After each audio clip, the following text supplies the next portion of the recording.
Jadi itu kenapa Mas? Karena pendidikan kita tidak pernah meletakkan anak tidak sebagai konsumen.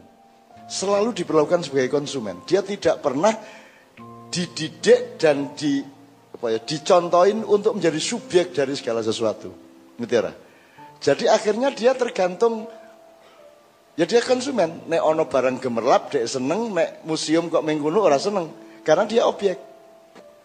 Dia nggak subjek. Itu yang tadi saya bilang, anak kecil kamu kasih layangan sama cek, dia pilih layangan. Nah sekarang ternyata kebudayaan masyarakat kita secara umum juga kebudayaan layangan, bukan kebudayaan cek. Itu maksud saya. Jadi jadi anak seharusnya dikancani sejak awal untuk kalau ketemu sesuatu itu dia mencerap, dia melihat, dia menganalisa, kan gitu. Sehingga dia menemukan sesuatu yang bukan kelihatan. Jadi kalau ke Borobudur dia terus, misalnya Borobudur, bukan bentuknya yang kelihatan, makna-maknanya yang muncul di otak dia, kan itu. Kita biasakan anak-anak untuk sejak kecil itu memaknai sesuatu. Maka ketika dia di sini, mungkin dia masih tertarik sama pelangi, Taman Pelangi, tetapi dia punya file yang lain, yaitu gatel untuk memaknai sesuatu di dalam museum. Nah karena tidak ada tradisi memaknai, gitu ya, maka ya sudah anak-anak jadi konsumtif. Dan tiap hari kita kan disuruh misalnya di televisi nasional kita ya, TV, itu coba, wong tua-tua, ibu-ibu umur 50, umur 40, 50 mungkin nganggo seragam, njurku dikon ngene bareng, ini gelem coba. Kuwi lak cah cilik banget to kuwi. Terus jadi kita ini oleh industri modern itu sengaja atau tidak sengaja itu dipelihara kekanak-kanaannya. Sehingga nanti ngurusin negara dia juga kekanak-kanaan. Dan rakyatnya nggak tahu bahwa itu kekanak-kanaan karena rakyatnya sendiri kekanak-kanaan. Nek kowe nang restoran pesen teh, kuwi dikai serotan. Ya ra? Teh panas dikai serotan. Kuwi piye kuwi? Kuwi karepe piye kuwi? Teh kuwi gabungannya dengan bibir gelas. Lagi dikai serotan ini rumah sama aku caklas loro SD. Semua sekarang pakai serotan itu. Anda tidak sadar bahwa apa saja itu membuat Anda dipelihara kekanak-kanaannya dan jangan sampai dewasa. Sehingga makin lama makin tidak dewasa. Ya menterinya, ya presidennya, ulamanya makin tidak dewasa semua. Dan Anda tidak punya kedewasaan di dalam memilih sesuatu. Nah ini contoh aja bahwa lo ya anakmu, murid-muridmu, lo nek kayak gemerlap, njur kue seneng lah, kue berarti kue meng kucing, meng wedhus. Nek kue menungso, ndelokmu nganggo pikiran, ndelokmu nganggo hati kan gitu. Nah anak kecil kita latih untuk melihat sesuatu dengan hatinya, dengan pikirannya. Mata itu cuma alat untuk supaya pikirannya bekerja. Sekarang kan orang cuma ngelihat dengan matanya, tidak pernah melihat dengan pikirannya. Itu maksud saya. Kalau saya gabungkan ke sini, penuhilah dirimu dengan kata-kata, gitu ya. Saya terbalik. Yang paling beruntung di dunia ini adalah Nabi Muhammad, yang dibikin buta huruf oleh Allah. Itu paling beruntung. Sekarang anak sekarang kenal kambing itu pertama huruf KAMBING, nah anak kota. Setelah itu gambar kambing di buku sekolah. Nanti kalau ada outbound baru dia ketemu kambing, bener kan gitu. Nah sekarang Anda hitung dari yang Anda kenal mengenai kehidupan ini, berapa yang hanya Anda kenal melalui kata-kata, berapa yang Anda kenal beneran. Anda kan bangga menjadi masyarakat informasi. Padahal yang sampai ke Anda kan cuma kata-kata. Demokrasi, sing ngerti ya meng DEMOKRASI. Tapi kamu tidak punya simulasi apa-apa mengenai demokrasi. Sehingga yang sedang menjadi pemimpin demokrasi, orang mudeng demokrasi. Makanya lebih bagus buta huruf, supaya kalau kamu ketemu sesuatu, itu orisinal. Tidak ada berita apa-apa mengenai itu, kamu mengalami beneran. Itulah sebabnya Tuhan bikin Muhammad buta huruf. An-Nabi al-Ummi. Saya menyesal kenapa saya tidak buta huruf. Makanya saya berhenti sekolah. Tidak pernah saya sekolah tidak berhenti. Karena ada naluri api iki ketok ora sekolah iki ngono kuwi. Jadi kelas SD guru tak tendang. Tokke. SMA tak kok kayak gitu. Saya keluar, tidak pernah selamat di satu sekolahan. Selalu keluar dari sekolahan. Tapi itu jangan ditiru. Jangan ditiru, itu tidak baik. Efeknya baik, gitu ya. Tapi perilakunya tadi tidak baik, gitu Pak ya. Oke ya.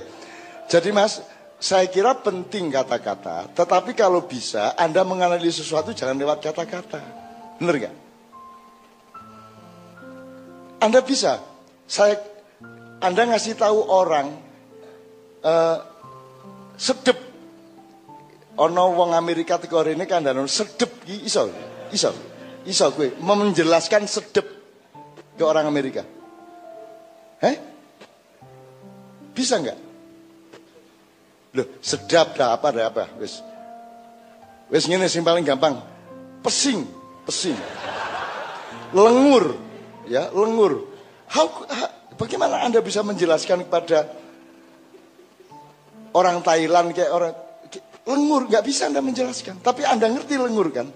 Anda ngerti lengur itu dari kata apa dari pengalaman Anda? Dari pengalaman Anda. Lebih mengakar mana? Pengalamanmu tentang lengur dengan berita tentang lengur.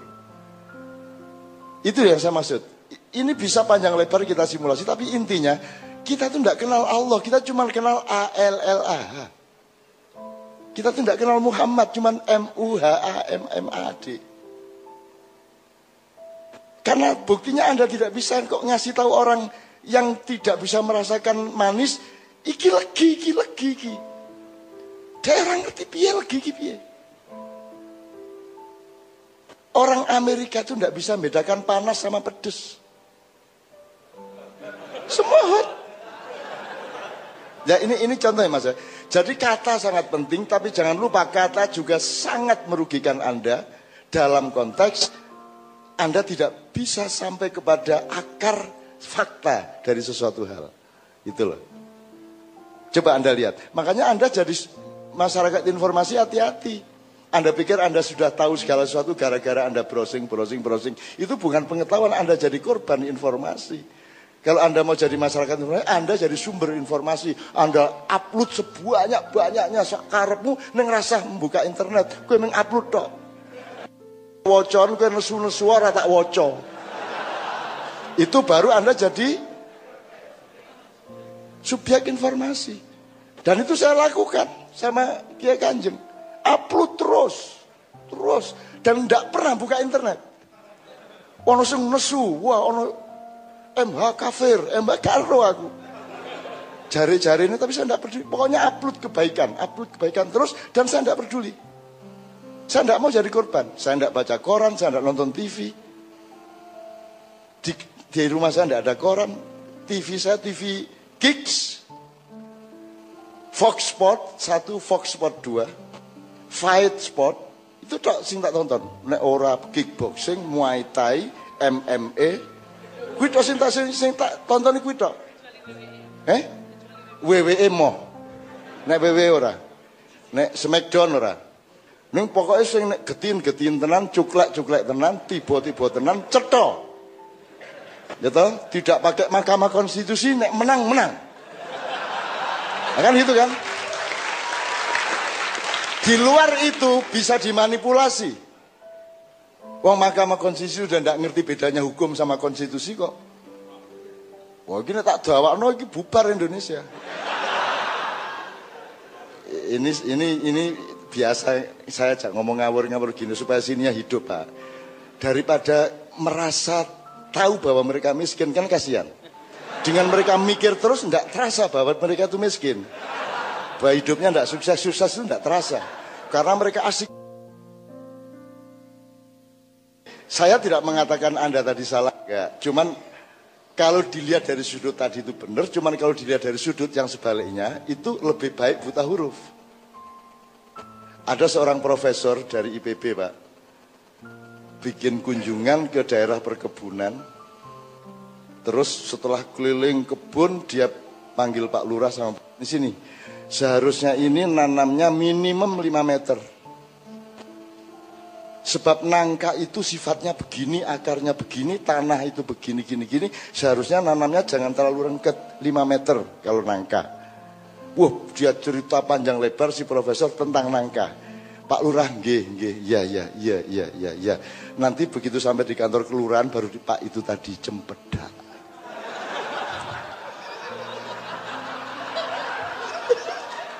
Jadi sudah mantep ngomong tentang nangka. Padahal yang dia maksud itu cempedak. Dia nggak bisa membedakan nangka dengan cempedak. Biar coba. Jadi profesor pertanian belum tentu dia mengerti pertanian. Benar nggak? Nah Melendi kan, saya kira Melendi. Anda percaya sama kata, jadi kata bisa mengantarkan Anda kepada makna, atau kata menyembunyikan makna dari Anda, bisa juga. Nah silakan dielaborasi sendiri-sendiri. Oke, jadi Anda sudah saya jawab, kira-kira gitu kemungkinannya. Terus Ponorogo soal subjek, Mas. Pacitan soal subjek, ya. Ojo mek gede wong itu ya. Ya. Kan guyu apa kon? Jadi ini ngomong pendidikan Bu ya. Kalau orang tidak berpendidikan memang susah masuk museum karena dia tidak punya imajinasi, dia tidak punya daya analisis. Dia tidak bisa membedakan keris sama condre. Dia tidak tertarik apa-apa. Lihat Malioboro. Dia tidak punya pengetahuan tentang Malioboro, jadi tidak tertarik apa-apa. Sama dengan anak kecil ngelihat layang-layang dan cek tadi. Mbok kamu nyanyi sebagus apapun sing audiane wedhus. Nah kita jangan sampai menurun menjadi kambing itu kan begitu. Itu loh. Yang belum dengar karena kalau lewat Malioboro itu saya menikmati, namanya aja saya nikmati. Itu loh Pak. Jadi dari Tugu Pak ke Toko Terang Bulan dari Tugu ke rel itu namanya Jalan Margo Utomo. Jalan yang utama. Orang hidup itu harus mengambil keputusan untuk mengambil jalan yang utama. Maka dia sekolah, dia pilih, punya cita-cita yang jelas. Sampai rel ke Toko Terang Bulan, tidak tahu sekarang apa tuh. Tetap Terang Bulan itu Malioboro. Malio itu dari bahasa Jawa. Menjadi walilah, walio nek jadi wali, nek mewalilah bahasa Jawanya malio. Gitu Pak ya. Jadi misalnya apa? Warung, marungo, betul nggak? Wali, malio, boro, mengembara. Jadilah kamu pengembara intelektual, pengembara spiritual, pengembara kultural. Karena kamu sudah memilih jalan utama. Kamu tidak cukup jadi sarjana tok. Kamu harus KKN, gitu kan?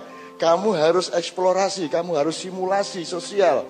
Maka kamu akan menemukan jalan berikutnya yaitu margo mulya. Menjadi sarjana belum tentu mulia, tapi setelah Anda mengabdi betul kepada masyarakat dengan praktek-praktek yang nyata, Anda akan menemukan kemuliaan, jalan margo mulya. Sampai kantor pos itu namanya Jalan Margo Mulyo. Dari kantor pos ke keraton namanya Jalan Panguraan. Ndak usah sampai sana menggo ngiwa ponengen. Ora nang gontomanan sembangan iku kan Panguraan ku malah rusak kowe engko. Terus iki bagian sing wong edan-edan sing itu iki kan gitu ya. Gitu teman sekalian, mohon maaf ini saya ngerespon aja.